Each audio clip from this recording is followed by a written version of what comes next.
Hello friends, তোমরা কেমন আছো? আশা করছি সকলে ভালোই আছো।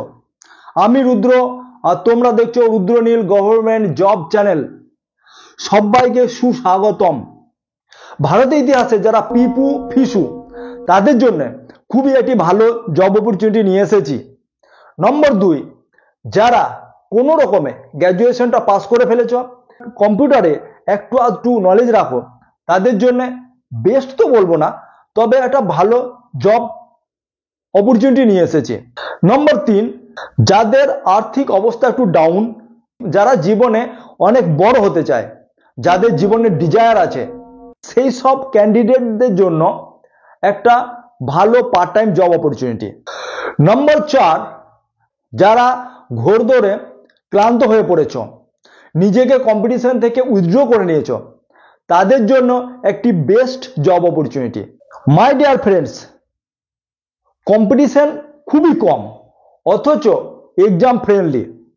আমাদের নাকের ডগার দিয়ে এই জব অপরচুনিটিগুলি পেরিয়ে যায়, কিন্তু আমাদের কানো কান খবর হয় না। খুবই ইজি এই প্রসেস।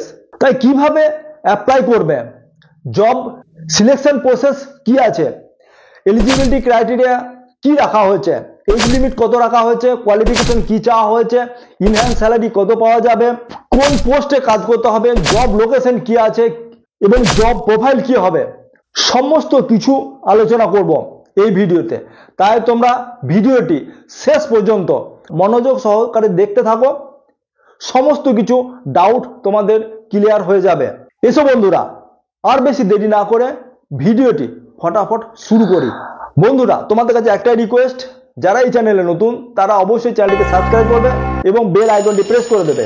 যখনই একটা নতুন ভিডিও আপলোড করব সবার আগে যেন তুমি সেই নোটিফিকেশন পেয়ে থাকো। কারণ আমি এই চ্যানেলে সমস্ত জব অপরচুনিটি আপডেট দিয়ে থাকি। 100% একদম জেনুইন জবের এটা তোমাদের অপরচুনিটি দিয়ে থাকি এবং সমস্ত আলোচনা করে থাকি। কিভাবে কোন কোন জবের জন্য কিভাবে প্রিপারেশন করবে সমস্ত কিছু আলোচনা করি। তাই তোমরা এই চ্যানেলটিকে সাবস্ক্রাইব করতে ভুলবে না এবং বেল আইকনটি প্রেস করে অবশ্যই নোটিফিকেশন অন করে দাও। বন্ধুরা, আরো একটি বিষয়ের কথা বলে রাখি, যে আমার ওয়েবসাইট এক্সাম মিস্ত্রি তে তোমরা ভিজিট করবে। সেখানে সমস্ত রকম আপডেট A to Z দিয়ে থাকি, কারণ সমস্ত কিছু জব আপডেটের ভিডিও দেওয়ার সময় থাকে না। তাই সেখানে এক্সাম মিস্ত্রি ওয়েবসাইটে আপলোড করে থাকি এক্সাম সিলেবাস থেকে শুরু করে সমস্ত কিছু। তাই তোমরা সেই ওয়েবসাইটের লিংক ভিডিওর ডেসক্রিপশনে দিয়ে দেওয়া আছে, তোমরা গিয়ে সেখানে ভিজিট করে নিতে পারবে। তোমরা অনেকক্ষণ ধরে অপেক্ষা করছো জবটা কি সেটা জানার জন্য। সেই জবটা হচ্ছে যে BLRO অফিসে DEO অর্থাৎ ডাটা এন্ট্রি অপারেটর, বীরভূম ডিস্ট্রিক্টের জব। এখানে টোটাল ভ্যাকেন্সি কত? এখানে টোটাল ভ্যাকেন্সি বলা হয়েছে 40টি পদের জন্য। এজ লিমিট তোমাদের 1/11/2024 21 থেকে 45-এর মধ্যে হতে হবে। এবং কোয়ালিফিকেশন কি রাখা হয়েছে? কোয়ালিফিকেশন হচ্ছে গ্র্যাজুয়েট হতে হবে এবং তার সঙ্গে কম্পিউটার অ্যাপ্লিকেশনে একটি সার্টিফিকেট তোমাদের থাকতে হবে। তাহলে বোঝা গেল যে গ্র্যাজুয়েশন হতে হবে এবং কম্পিউটার অ্যাপ্লিকেশনের একটা সার্টিফিকেট থাকতে হবে। তবে এখানে ডিউরেশন বলে দেওয়া হয়নি যে 1 বছরের কিংবা 6 মাসের কোর্স সার্টিফিকেট থাকতে হবে কিনা। অ্যাপ্লাই ডেট শুরু হয়ে গেছে এবং লাস্ট ডেট হচ্ছে 30 নভেম্বর 2024 বিকেল 5টা পর্যন্ত। তোমরা আবার শুনে রাখো যে লাস্ট ডেট হচ্ছে 30 নভেম্বর 2024। আমি জানি যে এখনো পর্যন্ত তোমরা বহুজনই জেনেও এই ফর্ম ফিল আপ করোনি, কারণ করতে সময় পায়নি বা ভুলে গেছো। তাই তোমাদেরকে আবার মনে পড়িয়ে দিচ্ছি যে লাস্ট ডেট হচ্ছে 30 নভেম্বর, এর মধ্যেই তোমরা ফর্ম ফিল আপটা অবশ্যই করে নেবে। পোস্ট কি? পোস্ট হচ্ছে ডাটা এন্ট্রি অপারেটর, যাকে শর্ট ফর্মে DEO। তাহলে পোস্টটা কোথায়? না BLRO অফিসে। তোমরা খুব ভালো করে জানো যেখানে জমিন সংক্রান্ত সমস্ত কিছু কাজ হয় সেটা হচ্ছে BLRO অফিস। সেই BLRO অফিসে ডাটা এন্ট্রি অপারেটরের কাজ। তাহলে বোঝা গেল যে কাজটা কি করতে হবে। এখন আসি সিলেকশন প্রসেসটা কিভাবে হবে। সিলেকশন প্রসেসটা কি আছে দেখো, তোমাদের প্রথমে একটা এক্সাম হবে, যেটা এক্সামটা করতে কিসে হবে না, এটা সিবিটি টেস্ট হবে না, ওএমআর সিটে তোমাদের এক্সাম হবে। কি কি আসবে, প্যাটার্ন কি কি আসবে, যেখানে ম্যাথ হবে 10 নম্বরে কোশ্চেন থাকবে, অবজেক্টিভ টাইপ কোশ্চেন থাকবে, মাল্টিপল চয়েস কোশ্চেন থাকবে, অবজেক্টিভ কোশ্চেন যেখানে ম্যাথ 10 নম্বরের, জিকে থাকবে 10 নম্বরের এবং কম্পিউটার নলেজ 10 নম্বরের কোশ্চেন থাকবে। টোটাল মার্কস হচ্ছে 30 নম্বরের, 1-এর 3 নেগেটিভ রাখা হয়েছে। অতএব তোমরা বুঝতে পারছো যে 3টি ভুল করলে 1 নম্বর কাটা যাবে। এরপর কি হবে, তোমরা যদি এই মেরিটে পাস করে থাকো, অর্থাৎ মেরিট রাখা হবে এই এক্সামের উপর, পাস করলে, এই মেরিটে পাস করলে তোমাদেরকে সেকেন্ড স্টেজ প্র্যাকটিক্যাল টেস্টের জন্য তোমাদের ডাকা হবে, সেটাও 10 নম্বরে প্র্যাকটিক্যাল টেস্ট বলা হয়েছে। প্র্যাকটিক্যাল টেস্টে তেমন কিছু দেখা হয় না, প্র্যাকটিক্যাল টেস্ট হচ্ছে কম্পিউটার সম্বন্ধে তোমরা কতটা নলেজ রাখো এবং কম্পিউটার খোলা, জোড়া, অন করা সমস্ত তোমরা পারবে কিনা, এরকম একটা সিম্পল একটা তোমাদের টেস্ট রাখা হয়। আশা করছি সবাই তোমরা এটা করে নিতে পারবে বা তোমরা এতে পাস হয়ে যাবে, সেদিকে কোনো চিন্তা নেই। নম্বর 3 হচ্ছে ইন্টারভিউ রাখা হয়েছে, সেটা একটা 10 নম্বরে ইন্টারভিউ রাখা হয়েছে।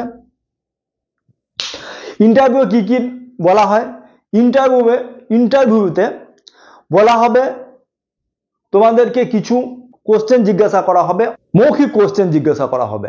সেখানে তোমরা যে যে যে যা শাখায় তোমরা গ্র্যাজুয়েশন আছো সেই ভিত্তির উপরে তোমাদেরকে এক্সাম করা হবে, খুবই সহজ সহজ এক্সাম, কোনো অসুবিধা নেই, তোমরা আশা করছি এতে পাস করে যাবে। নেক্সট বলি তোমরা ফর্ম ফিল আপ কিভাবে করবে।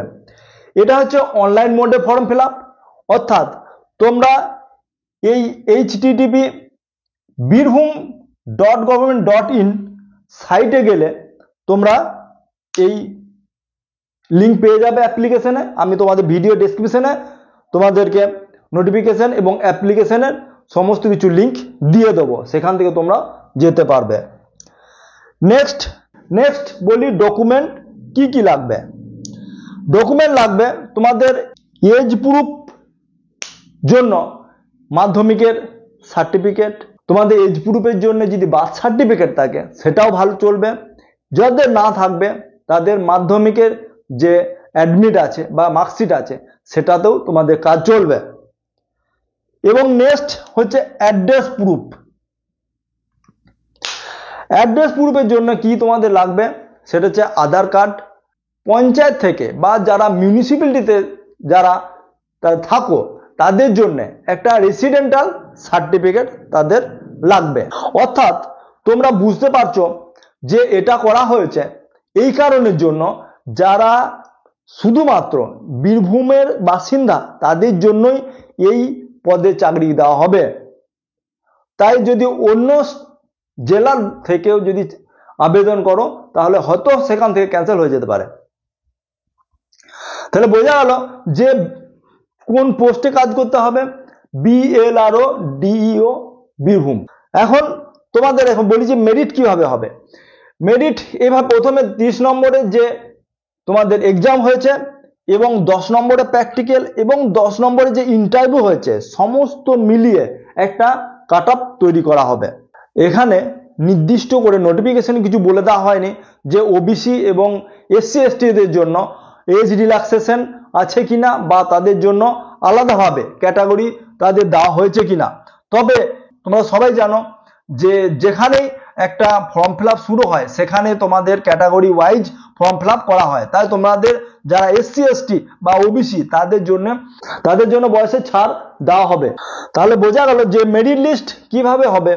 তোমাদের এক্সাম হয়েছে 30 নম্বরের এবং প্র্যাকটিক্যাল 10 নম্বর এবং ইন্টারভিউ 10 নম্বর, সবে মিলিয়ে অল ওভার মেরিট লিস্ট বের করা হবে ক্যাটাগরি ওয়াইজ।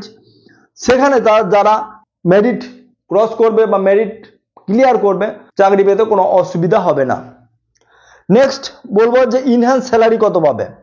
ইনহ্যান্স স্যালারি আছে এখানে 11,000 পার মান্থ এবং এটা হচ্ছে একটা কন্ট্রাকচুয়াল বেসিসে তোমাদের চাকরি, যেটা 3 বছরের জন্য, আপাতত 3 বছরের জন্য এটা বলা হয়েছে এবং পরেও সেটা আরো রিনিউ হতে পারে। তাহলে বোঝা গেল যে এটা কিন্তু কন্ট্রাকচুয়াল জব, গভর্নমেন্ট একদম পাক্কা গভর্নমেন্ট জব নয়, কিন্তু একটা গভর্নমেন্ট অফিস অর্থাৎ বিএলআরও অফিসে তোমাদের ডাটা এন্ট্রি অপারেটরের কাজ। জব প্রোফাইলটা কি? বীরভূম ডিস্ট্রিক্টে যে কোনো বিএলআরও অফিসে তোমাদেরকে ডাটা এন্ট্রি অপারেটরের পদে নিয়োগ করা হতে পারে। নেক্সট হচ্ছে জব লোকেশন, অর্থাৎ জব লোকেশন হচ্ছে সারা বীরভূমের মধ্যেই তোমাদের যেখানে বিএলআরও অফিস আছে সেখানে তোমাদের হতে পারে। এবং এছাড়াও বিভিন্ন চাকরির ক্ষেত্রে বিভিন্ন ধরনের বই আমি সাজেস্ট করে থাকি, যে বইগুলি পড়ে তুমি সেটাকে ক্র্যাক করতে পারবে। অতএব যারা গ্রামে থাকো এবং শহর থেকে অনেক দূরে থাকো তাদের জন্য এই বইগুলি অনলাইন পাওয়াটা খুব সুবিধা। তাই তোমাদের এই ভিডিও ডেসক্রিপশনে লিংক দিয়ে দিয়েছি, সেখানে ভিজিট করে তোমরা বইগুলি কিনে নিয়ে প্রিপারেশন করতে পারবে। দেখো এখানে হচ্ছে 40টি ভ্যাকেন্সি আছে। 40টি ভ্যাকেন্সি মধ্যে তোমাদের এখানে 200 জনকে যে মেরিট লিস্ট তৈরি করা হবে সেখানে 200 জনকে ডাকা হবে, ইন্টারভিউর জন্য 200 জনকে ডাকা হবে। তাহলে তোমরা বুঝতে পারছো যে কম্পিটিশন খুব কম নয়। অতএব তোমরা এটা কিন্তু একটা সিরিয়াস নিয়ে পড়াশোনা করো। দেখো বন্ধুরা, আবার বলে দিচ্ছি যে এটা কিন্তু কন্টেক্সচুয়াল জব, তাই তোমরা জবটাকে প্রথমেই বলে দিয়েছি যে কাদের জন্য এই জবটা বেস্ট এবং কারা এই জবটাকে পার্ট টাইম নেবে বা কারা ফুল টাইম নিতে পারবে। আশা করছি যে তোমরা সমস্ত কিছু বুঝতে পেরেছ, সমস্ত কিছু তোমাদেরকে বোঝাতে পারলাম। তাহলে আজকের এই ভিডিওটি এই পর্যন্ত। জয় হিন্দ।